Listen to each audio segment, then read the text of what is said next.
Alright guys, welcome back to Choose Your Own Path. So today, what the hell are we doing? Well, we'd like to start making some more wood projects because having a little issues with our 3D printer. Nothing major, just, you know what, it's nice out. There's my better excuse for it.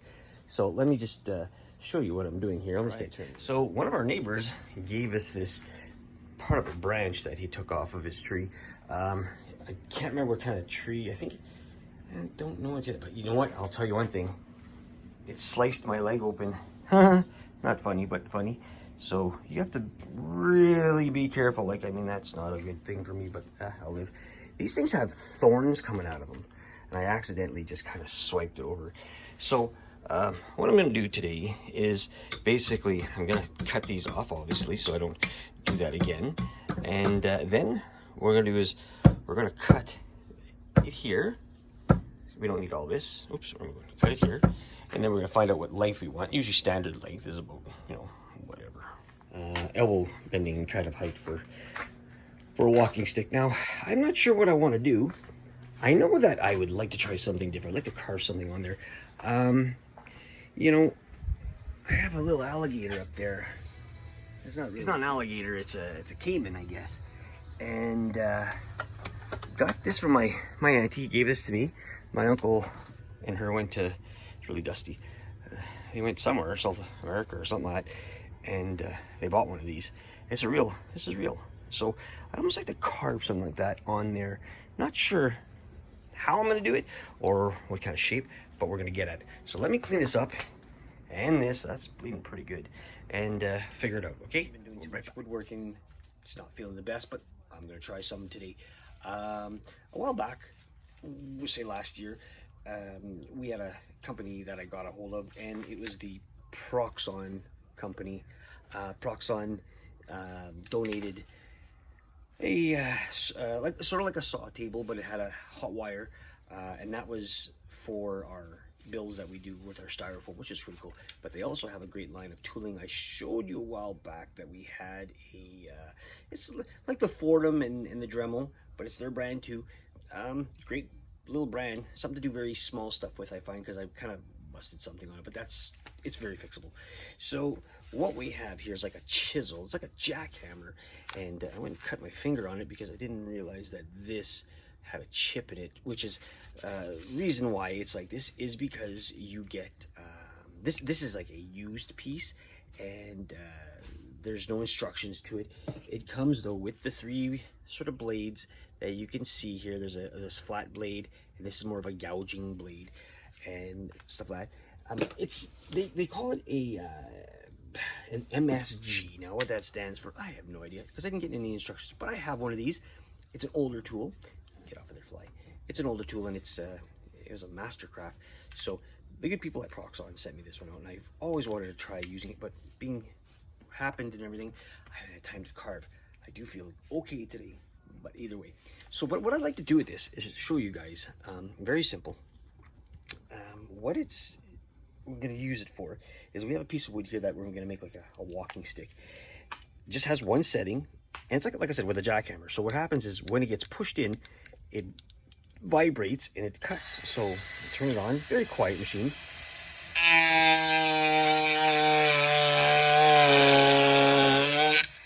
And you can see that it'll dig out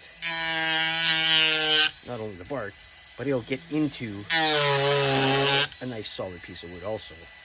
So you can use this to carve. Let me get you back up here. You can definitely use this to carve out anything with it. And that's what we're going to try. We're going to try carving with this for this piece of wood. Not sure what we're doing yet. I do have a video that I said maybe it might be an alligator.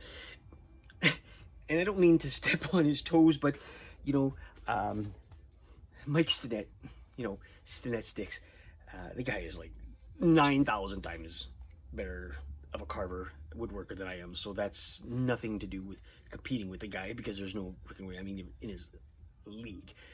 But I didn't know that he was doing an alligator, and I made a video way back when saying I was making one with this. So I'm not trying to copy him. I'm sorry, Mike, if I did.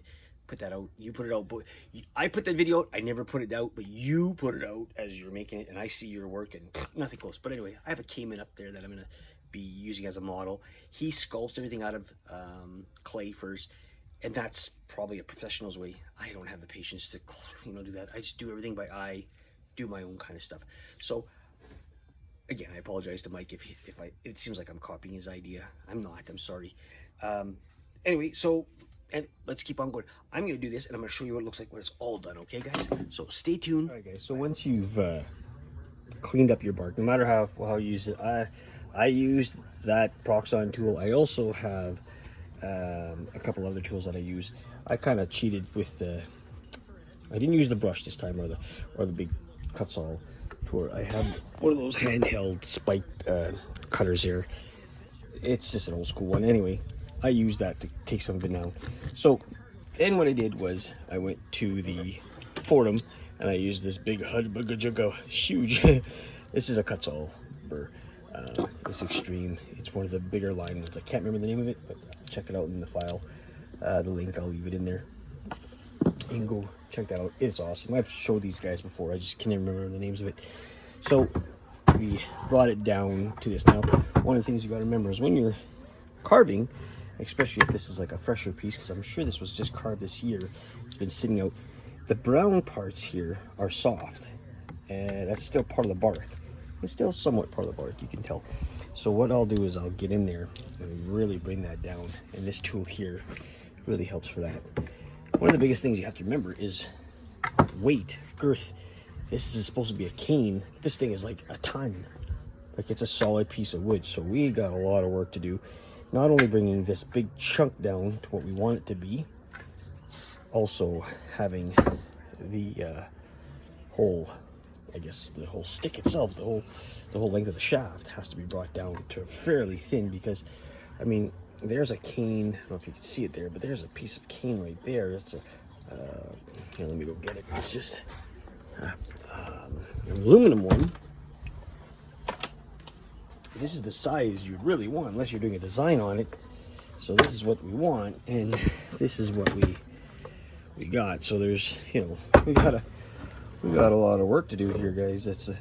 That's got to be brought down quite a bit compared to what we want it to be in there. So it just, yeah, and then there's a big knot there. We have to bring that down.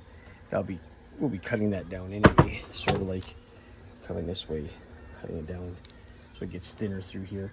And then of course this, now weight, when you're using it, there's a huge thing too. I mean, this has to be light enough that you want to walk with it if you're sore. So we got lots of work to do, bring it down. I'll show you a progress of what I'm doing. All right, guys. Stay tuned. Shut up, Gaby. Miss. Checking out the crickets. We're trying something. Don't think it's gonna work, but whatever. Brought it down at least, a good 2 inches though.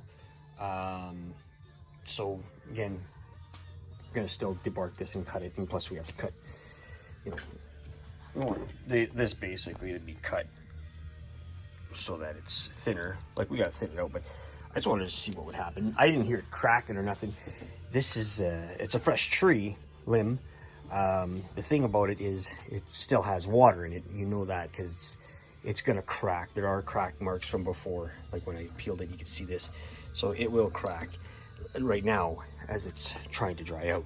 So I figured if it was wet and I don't know, maybe there's some moisture in it, maybe I could not straighten it out, but at least bring it in.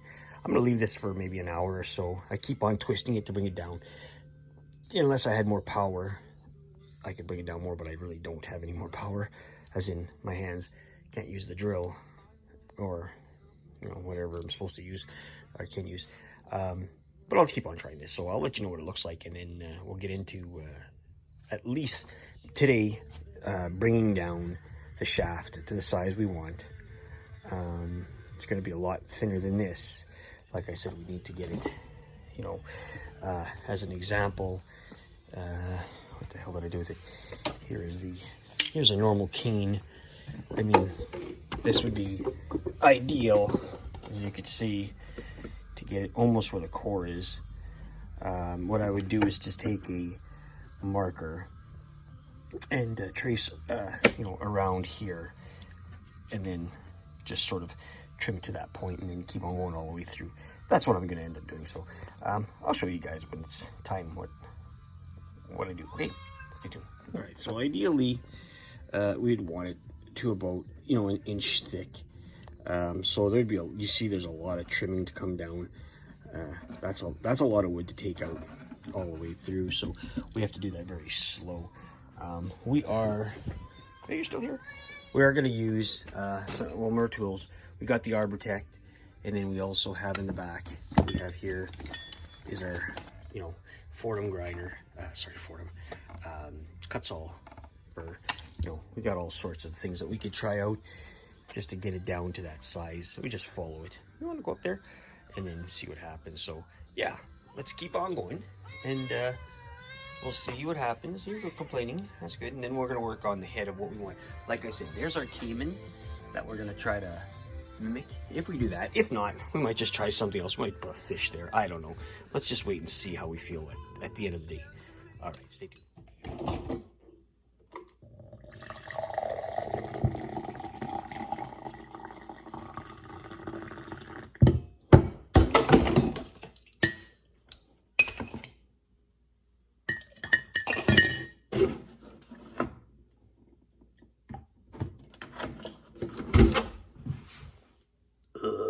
Guys, so after, I don't know, a day or two of the clamping, let's see what this looks like. I want to give you a little bit of view of what I did. So when it cracks, you got to make sure you do something, or else it's just going to keep on cracking. You can see the stress. What the hell am I showing here? You can see the stress cracks that happen. And I'll also keep on doing something with this. What I did was I take some wood filler and some wood glue. Some wood glue like that. And then I mix it together, and then I shove it in there. And then you can still sand this really good, but it'll be hard inside there.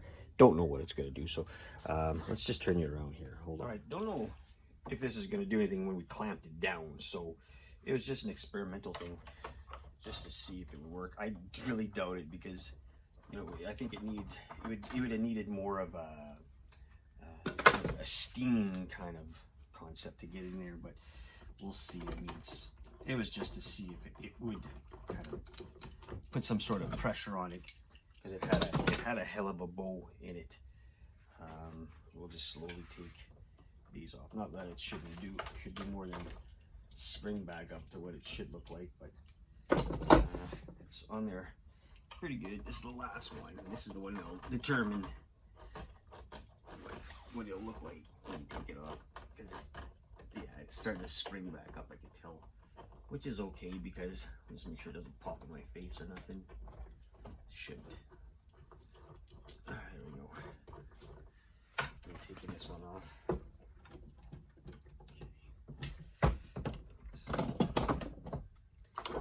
Okay. You know what? Honestly, it has straightened that out quite a bit. This thing had a hell of a bow in it, so that's pretty good. Probably work on it a little bit more to get even more straight, but I'd say that's pretty much what I want to do with it. Not bad, not bad. It worked really good. So yeah, again, just basically took some clamps and pushed down on it really good, because this had a hell of a curve in it. It did. It honestly did. It came out, it bowed out. Again, stress cracks, because it's when you're using wood that's fresh, you'll definitely get stress cracks where, you know, it still has moisture in it. It has to dry. But you know what? It's getting good. The size is almost what we want. We'll thin it down a bit more, get a little bit more rounder, and then we can start working out on what we want to put a design in here. Hard to say if we can get much more than a big design. We don't want to go too crazy. We gotta cut some of this off, because, you know, and the girth of it has to, for the hand, like this is pretty big for a handle, so we'd have to bring it down. Yeah, so let me just clean up and set you up, and then we'll show you what else we're doing. Okay, we're gonna make that like part one of maybe 2 or 3, like we always do. So reason is you know, we're already at the 14-minute mark.